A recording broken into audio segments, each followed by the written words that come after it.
सुप्रभात। मैं हूं जगेंद्र राणा। आज की हमारी आध्यात्मिक चर्चा का विषय है ईश्वर प्राप्ति के रास्ते। ईश्वर प्राप्ति के रास्ते। ईश्वर की प्राप्ति के लिए बहुत रास्ते हैं। उदाहरण के तौर पर कोई कल्ब यानी हृदय से शुरू करता है, कोई आत्मा को जोड़ देता है, कोई त्रिकुटी से बताता है, कोई जवान से, वगैरह वगैरह। लेकिन इनमें से हृदय या कल्ब के जाप से कई फायदे कहे गए और सरल तरीका भी है।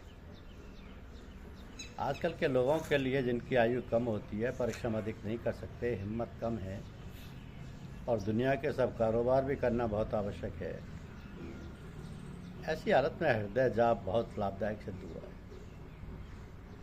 यह मनुष्य के शरीर में बीज का चक्र कहा गया है और यह आत्मा व प्रकृति की मिलौनी से बना है, इसलिए चंचलता इसकी स्वाभाविक आदत है। इस चक्र के खुलने से सब चक्र फिर अपने आप खुलना शुरू हो जाते हैं और हृदय की चंचलता भी समाप्त हो जाती है।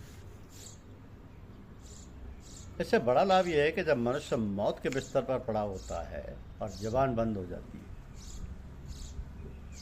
और सख्त परेशानी का समय होता है, क्योंकि बीमारी का कष्ट, दुनिया के छूटने का दुख और मुख्य रिश्तेदारों और दोस्तों के छूटने की तकलीफ और बेबसी व तन्हाई की फिक्र, ऐसी हालत में कोई चीज़ याद नहीं आती। लेकिन वो चीज़ जिसका अभ्यास करता रहा हो और जिसको बहुत याद करता रहा हो, जिसका मनन करता रहा हो, यानी हृदय जाप या जिक्र कल्बी हर हालत में जारी रहता है। जब तक कल्ब जारी रहता है, हृदय जारी रहता है, तब तक मौत नहीं होती और हृदय बंद होने पर आत्मा ब्रह्मांड में पहुंच जाती है और अंतिम सांस के साथ जिस चीज़ का हृदय में ख्याल होता है उसके साथ जाती है। उस समय सदगुरु जिसका दामन उसने मजबूती से पकड़ा है, उसको तवज्जो अप्रोक्त से देकर नूर खुदा यानी ईश्वर के प्रेम से, जो कि उसका हृदय जाप करता रहा है, भर देता है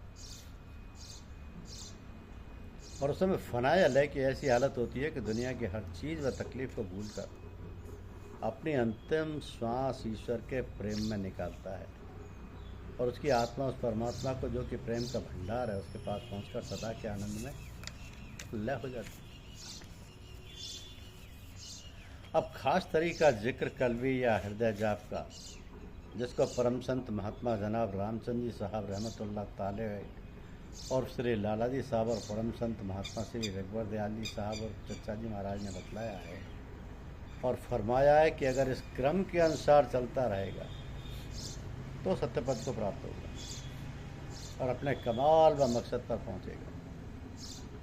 ये सर्वशक्तिमान परमात्मा व सदगुरु के हाथ है और तरीका यह है कि पूरे तौर पर नहा धोकर, साफ कपड़े पहनकर, यानी शुद्ध हालत में आंखें बंद करके और जबान तालू में लगाकर दिल जो बाईं तरफ है उसकी तरफ ख्याल करें कि शब्द ओम ओम या अल्लाह अल्लाह या राम राम कहता है और उसको सुनने की कोशिश करें। अपनी सारी हिम्मत या संकल्प शक्ति उसी तरफ लगाए रखे, यानी ख्याली कान वहाँ सुन रहा हो, दिल की जबान वहाँ उच्चारण कर रही है, ख्याली आँख वहाँ देख रही है और सब इंद्रियाँ उसी सेंटर यानी मरकज पर जमा हों। ऐसा करने से ईश्वर की दया व कृपा से कुछ न कुछ हरकत वहाँ मालूम होने लगेगी। जब वो मालूम होने लगे तो ज़्यादा हिम्मत बांधे ताकि ये हरकत ज़्यादा मालूम होने लगे और फिर अभ्यास से साफ मालूम हो कि हमारा दिल खुद ओम ओम या अल्लाह अल्लाह या राम राम का जाप कर रहा है। और जब ये हालत हो जाए तब उसी तरफ ध्यान रखने की कोशिश करें, मगर दिल का जाप जारी होने में, यानी दिल जाके रुकने में हर शख्स का जुदा जुदा हाल होता है। बाज़ों को देर में और बाज़ों को जल्दी हो जाता है, यानी जरा सी तवज्जो या ख्याल करने में जारी हो जाता है और कुछ को बहुत कोशिश के बाद। मतलब यह कि ईश्वर की दया व कृपा से किसी को नाउम्मीद नहीं होना चाहिए। कभी सांस जारी रहने से हरकत के जाप मालूम नहीं, इसके जारी करने की तरकीब बताइए। सांस को नाभि यानी तौन के नीचे रोक दें ताकि दिल की हालत ऐसी हो जाए जैसे पानी को किसी बर्तन में रखे और हिलने नहीं दे या पानी को हवा नहीं लगने दे, जिससे कि पानी में हरकत ना पैदा हो, यानी लहर पैदा ना हो, तो शब्द साफ सुनाई देने लगेगा। मगर ये एहतियात रहे कि सांस को इतना ना रोके कि जिससे कोई नुकसान पहुंचे या कोई बीमारी पैदा हो जाए।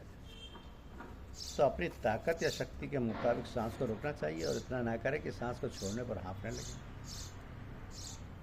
या जल्दी और ज़ोर ज़ोर से सांस लेना पड़े और थकावट पैदा हो जाए। तो सांस को जब छोड़े तो नाक से छोड़े और धीरे धीरे छोड़े, शब्द पर ख्याल उस वक्त भी रखे। अब जब शब्द जारी हो जाए और दिल जाप करता मालूम होने लगे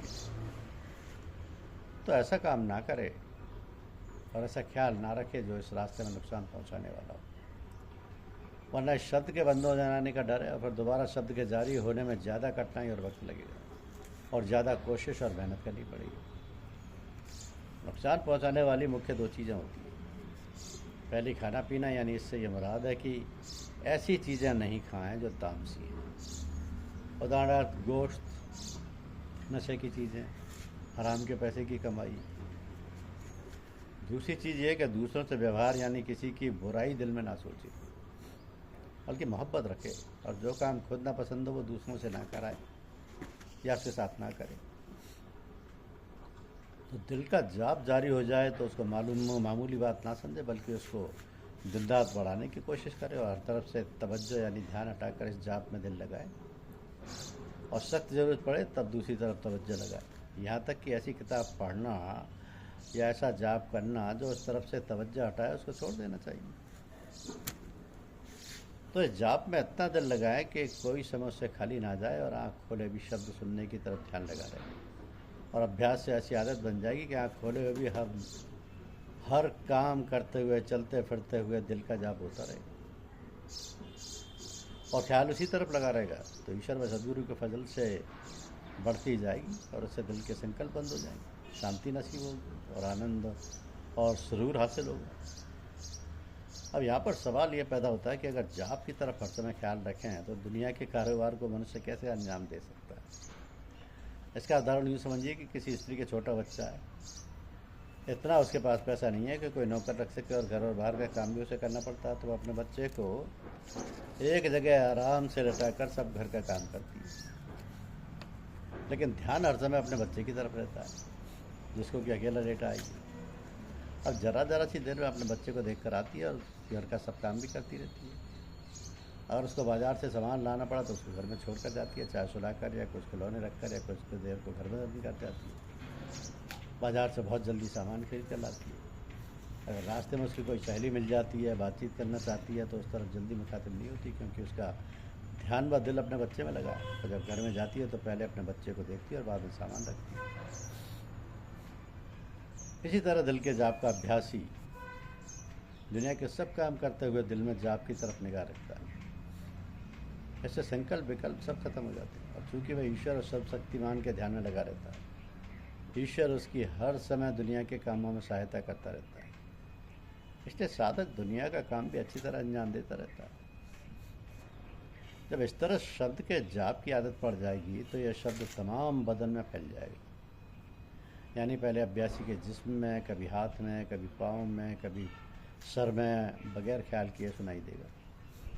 मगर हर हालत में दिल की ही तरफ ख्याल रखना चाहिए और किसी जगह ये हरकत मालूम हो उसका ख्याल ना करे। अगर दूसरी जगह शब्द सुनने में लग जाएगा तो दिल गाफिल हो जाएगा, फिर संकल्प विकल्पों के चक्कर में फंस जाएगा और ज़्यादा समय इस चक्कर में रहने से मुद्दत से छूटी हुई आदत फिर उभर जाएगी और पहले से ज़्यादा मजबूत होगी।